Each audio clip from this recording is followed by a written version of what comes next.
Mais um levantamento que mostra isso.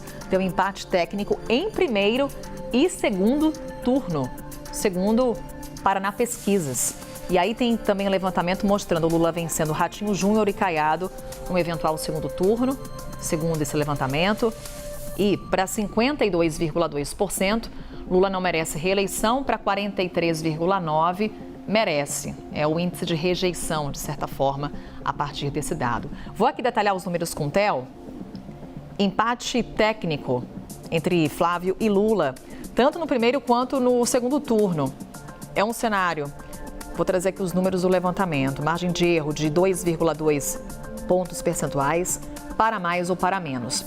Num cenário de segundo turno, o Flávio Bolsonaro tem 44,4% das intenções de voto contra 43,8% do presidente Lula. Vou avançando aqui.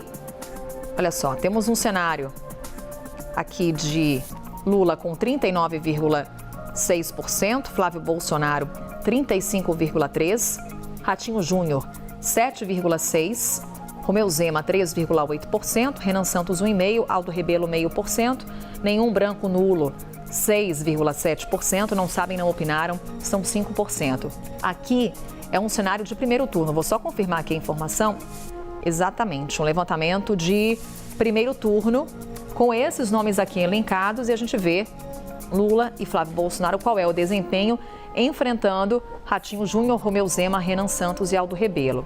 E aí tem um ponto importante, Diga. Desculpa, Carol, que é os terceiro e quarto colocados. São nomes associados à direita e que não os eleitores, em tese, não migrariam para o presidente Lula numa disputa. Então isso pode engordar, e é o que provavelmente engorda o Flávio Bolsonaro numa disputa para o segundo turno, que é preocupante para o Palácio do Planalto. A gente tem ter por referência nesse levantamento também a margem de erro, né? Os 2 pontos percentuais para mais ou para menos. Aí a gente falar desse empate técnico entre esses dois nomes dos polos que marcam essa eleição. Aqui, com Ronaldo Caiado, né, no lugar de Ratinho Júnior, porque esse é um ponto, quando a gente olha para o PSD, ainda há uma grande dúvida sobre quem vai encabeçar uma possível chapa do partido. E aí tem Lula com 40,5%, Flávio Bolsonaro 36,6%, portanto também aqui empatados dentro da margem de erro, certo? Certo. Romeu Zema 4,3%, Caiado 3,7%, Renan Santos 1,5%, Aldo Rebelo 0,4%. Aí vamos para um segundo turno. Lula e Bolsonaro. Olha só aqui a trajetória, e isso é sempre importante, quando a gente olha para um levantamento de eleições, é a gente acompanhar a trajetória dos candidatos. Eu vou aqui deixar até em destaque no nosso telão, Theo Cury, para a gente ver a evolução, tanto de Lula quanto de Bolsonaro.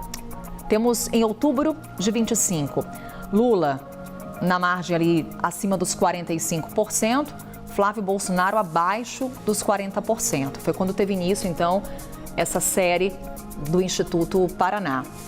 Em novembro, Lula cai um pouco, e aí o Flávio Bolsonaro sobe.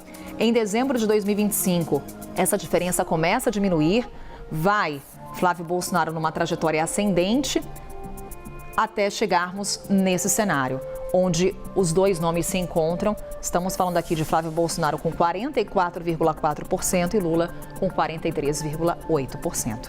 Eu acho que a virada aqui fica muito clara. Em dezembro do ano passado foi quando, de fato, houve a formalização da candidatura do Flávio Bolsonaro. Você vai se lembrar, o Flávio Bolsonaro, depois de ter ido visitar o presidente Jair Messias Bolsonaro, ele estava internado no hospital, escreve aquela carta dizendo que o Flávio seria o candidato dele e aí consolida, formaliza essa candidatura. Então as incertezas ficam de lado e as incertezas que motivaram, inclusive, por mais que já aparecesse o nome do Flávio Bolsonaro lá em outubro e novembro do ano passado, com a confirmação, as incertezas são colocadas de lado e as pessoas têm mais conhecimento com relação a esse anúncio de pré-candidatura do Flávio Bolsonaro, e é isso que faz, em dezembro, essa curva, essa diferença deles se afunilar, e ela vem afunilada desde então até que acontece esse encontro agora em fevereiro.